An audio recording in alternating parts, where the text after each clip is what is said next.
ಅಕ್ಕಿನೇ ಬಳಸಬೇಕು. ಸೊ ಹೊಸ ಅಕ್ಕಿ ತಂದು ಬ್ರೇಕ್ಫಾಸ್ಟ್ ನ ರೆಡಿ ಮಾಡೋಷ್ಟರಲ್ಲಿ ಸೌಜನ್ಯ ಅವ್ರ ತಾಯಿ ತುಂಬಾ ಲೇಟ್ ಮಾಡ್ತಾರೆ. ಸೊ ಕಾಲೇಜ್ಗೆ ಲೇಟ್ ಆಗ್ತಿದೆ ಅಂತ ಈ ಸೌಜನ್ಯ ಟಿಫಿನ್ ಸಹ ಮಾಡದೆ ಹಾಗೆ ಹೋಗ್ತಾಳೆ. ಅವಳ ತಲೆಯಲ್ಲಿ ಏನಿತ್ತು ಅಂತಂದ್ರೆ ಹೆಂಗೋ ಇವತ್ತು ಲೋಕಲ್ ಫೆಸ್ಟಿವಲ್ ಬೇರೆ ಇದೆ, ಹಾಗಾಗಿ ಮೇ ಬಿ ಕಾಲೇಜು ಬೇಗ ಬಿಡಬಹುದು. ಸೊ ಮಧ್ಯಾಹ್ನ ಡೈರೆಕ್ಟ್ ಮನೆಗೆ ಬಂದು ಊಟ ಮಾಡುವ ಬಿಡು ಅಂತ ಅವಳು ಅನ್ಕೊಂಡಿರ್ತಾಳೆ. ಆದ್ರೆ ಕಾಲೇಜ್ ಹೋಗಾದ್ಮೇಲೆ ಗೊತ್ತಾಗುತ್ತೆ ಅವತ್ತು ಅವಳಿಗೆ ಸ್ಪೆಷಲ್ ಕ್ಲಾಸಸ್ ಬೇರೆ ಇದೆ ಅಂತ. ಸೌಜನ್ಯ ಬ್ರೇಕ್ಫಾಸ್ಟ್ ಕೂಡ ಮಾಡಿರಲ್ಲ ಅಂಡ್ ಲಂಚ್ ಬಾಕ್ಸ್ ಕೂಡ ತಂದಿರಲ್ಲ. ಹಾಗಾಗಿ ಲಂಚ್ ಟೈಮ್ ಅಲ್ಲಿ ಸೌಜನ್ಯನ ಒಬ್ಳು ಫ್ರೆಂಡ್ ಜಾನ್ವಿ ತಾನು ತಂದಿರುವಂತಹ ಲಂಚ್ ಬಾಕ್ಸ್ ಅಲ್ಲಿ ಒಂದಿಷ್ಟು ಲಂಚ್ ನ ಆಫರ್ ಮಾಡ್ತಾಳೆ. ಆದ್ರೆ ಸೌಜನ್ಯ ಪರವಾಗಿಲ್ಲ ನೀನ್ ತಿನ್ನು, ನಾನು ಮನೆಗೆ ಹೋಗ್ಬಿಟ್ಟು ಊಟ ಮಾಡ್ಕೊತೀನಿ ಅಂತ ಹೇಳ್ತಾಳೆ. ಸುಮಾರು ಮಧ್ಯಾಹ್ನದ 3:45ಕ್ಕೆ ಕಾಲೇಜ್ ಬಿಡುತ್ತೆ. ಸೌಜನ್ಯ ಕಾಲೇಜಿಂದ ಬಸ್ ಅಲ್ಲಿ ಬಂದು ನೇತ್ರಾವತಿ ಬಸ್ ಸ್ಟಾಪ್ ಹತ್ರ ಇಳ್ಕೊತಾಳೆ. ಅವಳ ಜೊತೆ ಅವಳ ಕ್ಲಾಸ್ಮೇಟ್ಸ್ ಅಂಡ್ ಫ್ರೆಂಡ್ಸ್ ಎಲ್ಲ ಇರ್ತಾರೆ. ಸೊ ಅವ್ರಿಗೆಲ್ಲ ಬಾಯ್ ಹೇಳ್ಬಿಟ್ಟು ಸೌಜನ್ಯ ತನ್ನ ಮನೆ ಕಡೆ ಹೊರಡ್ತಾಳೆ. ನೇತ್ರಾವತಿ ಬಸ್ ಸ್ಟಾಪ್ ಇಂದ ಸೌಜನ್ಯ ಮನೆಗೆ 20 ಮಿನಿಟ್ಸ್ ನ ವಾಕ್ ಇರುತ್ತೆ. ಮ್ಯಾಕ್ಸ್ ಟು ಮ್ಯಾಕ್ಸ್ 30 ಮಿನಿಟ್ ಹಿಡಿಬಹುದು. ಸೊ ಸೌಜನ್ಯ ನಡ್ಕೊಂಡು ಮನೆ ಕಡೆ ಹೋಗ್ತಾ ಇರ್ತಾಳೆ. ಒಂದ್ ಸ್ವಲ್ಪ ದೂರದಲ್ಲಿ ಪ್ರಕೃತಿ ಹಾಸ್ಪಿಟಲ್ ಅಂತ ಒಂದಿರುತ್ತೆ. ಅಲ್ಲಿನ ಸೆಕ್ಯೂರಿಟಿ ಗಾರ್ಡ್ ಸೌಜನ್ಯ ನಡ್ಕೊಂಡು ಹೋಗ್ತಾ ಇರೋದನ್ನ ನೋಡ್ತಾನೆ ಕೂಡ. ನಂತರ ಸೌಜನ್ಯ ಒಂದು 10 ನಿಮಿಷ ಹಂಗೆ ಮುಂದೆ ನಡ್ಕೊಂಡು ಹೋಗಾದ್ಮೇಲೆ ಸೌಜನ್ಯಗೆ ತನ್ನ ಮಾವ ಸಿಗ್ತಾರೆ. ಅವರು ಸೌಜನ್ಯನ ನೋಡಿ ಮಾತಾಡ್ತಾರೆ. ಯಾಕಮ್ಮ ಕಾಲೇಜಿಂದ ಇಷ್ಟು ಲೇಟ್ ಬರ್ತಿದ್ಯಾ ಅಂತ ಕೇಳ್ತಾರೆ. ಆಗ ಸೌಜನ್ಯ ಇಲ್ಲ ಮಾವ ಕಾಲೇಜಲ್ಲಿ ಸ್ಪೆಷಲ್ ಕ್ಲಾಸ್ ಇತ್ತು, ಹಾಗಾಗಿ ಲೇಟ್ ಆಗ್ಬಿಡ್ತು ಅಂತ ಹೇಳಿ ಒಂದೆರಡು ಮಾತಾಡಿಸಿ ನಂತರ ತನ್ನ ಮನೆ ಕಡೆ ತಾನು ಹೊರಡ್ತಾಳೆ. ಈಗ ಆ ಒಂದು ಪಾಯಿಂಟ್ ಇಂದ ಸೌಜನ್ಯಗೆ ತನ್ನ ಮನೆ ಹೋಗ್ಲಿಕ್ಕೆ 10 ನಿಮಿಷ ಬೇಕು. ಮ್ಯಾಕ್ಸ್ ಟು ಮ್ಯಾಕ್ಸ್ 20 ಮಿನಿಟ್ ಅನ್ಕೊಳ್ಳಿ. 3:45ಕ್ಕೆ ಕಾಲೇಜ್ ಬಿಟ್ರೆ ಅರೌಂಡ್ 4:30ಗೆ ಮನೇಲಿ ಇರಬೇಕಾಗಿದ್ದು ಹುಡುಗಿ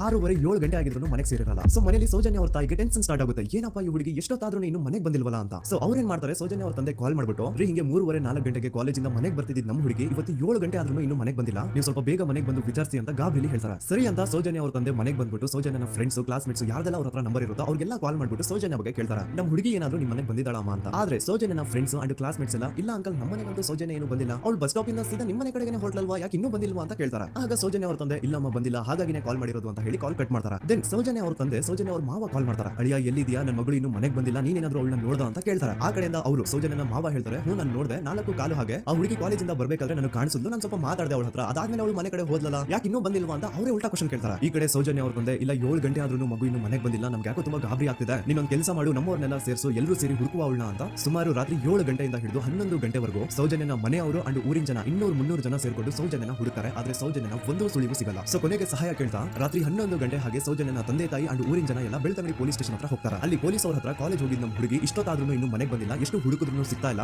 ಸೊ ಪ್ಲೀಸ್ ಒಂದು ಮಿಸ್ಸಿಂಗ್ ರಿಪೋರ್ಟ್ ನ ಫೈಲ್ ಮಾಡಿ ನಮ್ಮ ಹುಡುಗಿನ ಹುಡುಕೊಡಿ ಅಂತ ಕೇಳ್ಕೊತಾರೆ. ಆದ್ರೆ ಪೊಲೀಸ್ ಅವರು ಒಪ್ಪಲ್ಲ. ಇಲ್ಲ ಯಾವುದೇ ಪರ್ಸನ್ ಮಿಸ್ಸಿಂಗ್ ಆದ್ರೆ ಆಫ್ಟರ್ 24 ಅವರ್ಸ್ ಆದ್ಮೇಲೆ ರಿಪೋರ್ಟ್ ಫೈಲ್ ಮಾಡಕಾಗೋದು. ಸೊ ನೀವು ಒಂದು ಕೆಲಸ ಮಾಡಿ, ಈಗ ಮನೆಗೆ ಹೋಗಿ ನಾಳೆ ಬೆಳಿಗ್ಗೆವರೆಗೂ ನೋಡಿ, ನಾಳೆ ಬೆಳಿಗ್ಗೆವರೆಗೂ ನಿಮ್ಮ ಮಗಳು ನಿಮ್ಮ ಮನೆಗೆ ಬಂದಿಲ್ಲ ಅಂತಂದ್ರೆ ಆಗ ಬಂದ್ಬಿಟ್ಟು ಮಿಸ್ಸಿಂಗ್ ರಿಪೋರ್ಟ್ ನ ಫೈಲ್ ಮಾಡಿಸಿ ಅಂತ ಹೇಳಿ ಕಳಿಸ್ತಾರೆ. ಆಗ ಆಲ್ಮೋಸ್ಟ್ ಮಿಡ್ ನೈಟ್ ಆಗಿರೋದು